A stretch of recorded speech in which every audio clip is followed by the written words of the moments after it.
went in knowing that we were gonna do something that we didn't know how big it was gonna be. We thought the war, at last, was ended.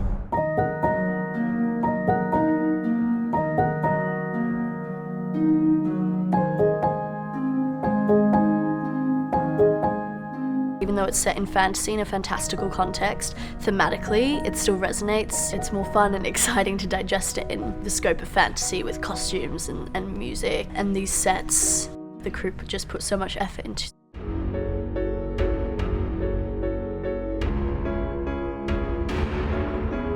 You have not seen what I have seen. The thing that's special about Galadriel is that Tolkien changed his mind about her a lot. You could debate what her history and story is. And so that was quite nice because there was quite a few structures of her that I could pick from.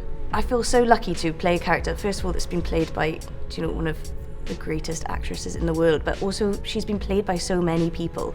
There's been kind of cartoons of her, there's been plays, there's been radio stuff of her, and so it's really nice to be in that long line, and I won't be the last Galadriel, I'm sure.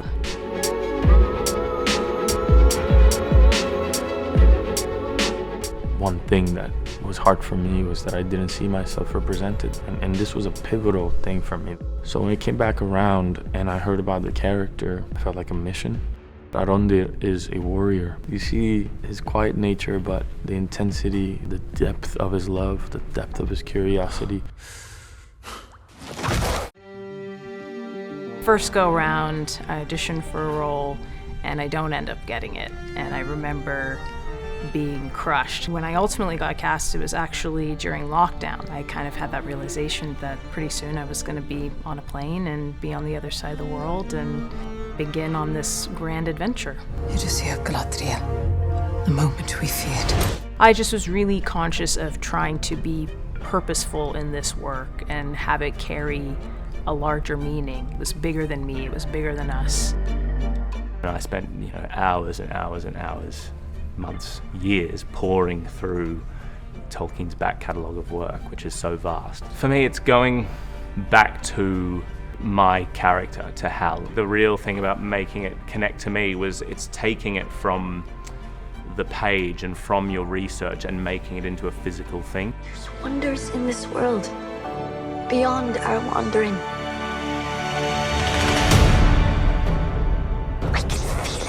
The showrunners, they were so open and so collaborative. I'm not playing a canon character, so to have that while still respecting Tolkien's work and the lore, but to then be able to explore and play and feed off, these incredible actors that I had the privilege of working with, everything just felt like the environment was a character. In the land of Mordor, where the shadows lie. There's something clearly so special about Tolkien because he doesn't fade. His imagination was so vast. He wrote thousands of years of history. I've never read anything like that, and if I have, I know that it's been influenced by him.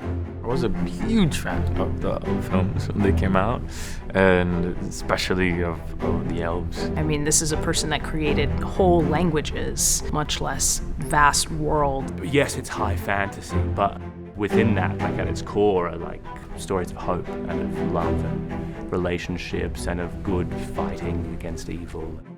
Things that we can all connect to, and I think that's what's so exciting about the show, because it's so fantastical and vast and magical, but at the core we will connect to the characters because they're going through things that everyone can relate to. You're the only one that can't look like their character. You know what I mean? The rest of us can play our characters. There was always an unprecedented aspect of it. The pandemic shifted everything for us, and we were away from our support systems, and immediately we had to bond together. As the journey went, everybody had each other's back. It's not a doubt that we've gone past friendship into family.